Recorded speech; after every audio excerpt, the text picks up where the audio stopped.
welcome to the Photography Monthly audio feature. In this instalment, we'll be talking to broadcaster and top angling photographer Matt Hayes.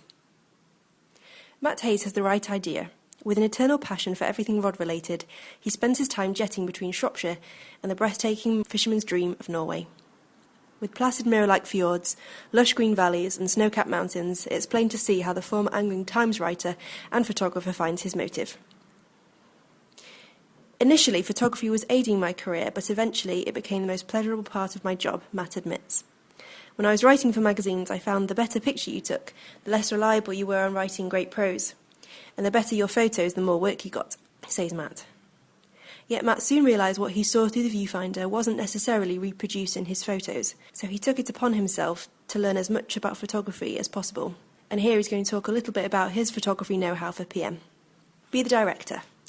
Matt says, be a good coach. Display the person's catch in an attractive way and avoid too much space around the frame. You have to be really aware of controlling the depth of field because quite often your focal point is on the fish's flank. But if you're shooting at long aperture, say f2.8 or f4, the chances are that unless you're using a fairly wide lens, the fish is going to be sharp but the captor is going to be slightly soft. It's all in the lens. Matt has seen many a picture ruined by a camera set to P or auto mode, but he says there are occasions when a straightforward catch pose is what you're after, and you can do that with a decent CSC or iPhone. I've used a 12 megapixel compact Panasonic Lumix just for catch pictures, and once it was set up correctly, the pictures were good.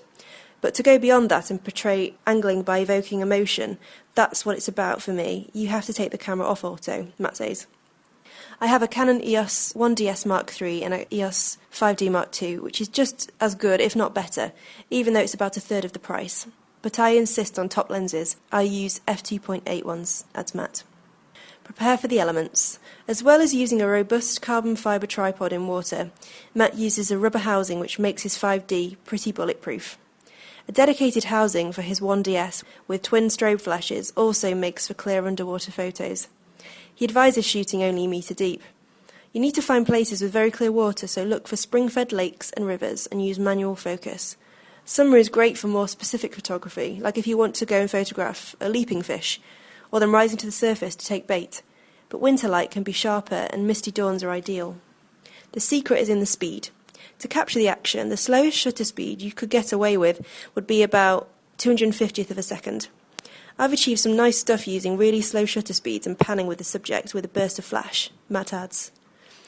Deliberately introducing some motion blur and firing a little burst of flash at the end to freeze the movement works well too. With flycast shots, dark foliage is good because you can actually see the fly line unrolling.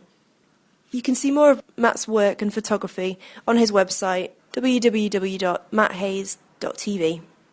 Thanks for listening, and join us for our next audio feature coming soon.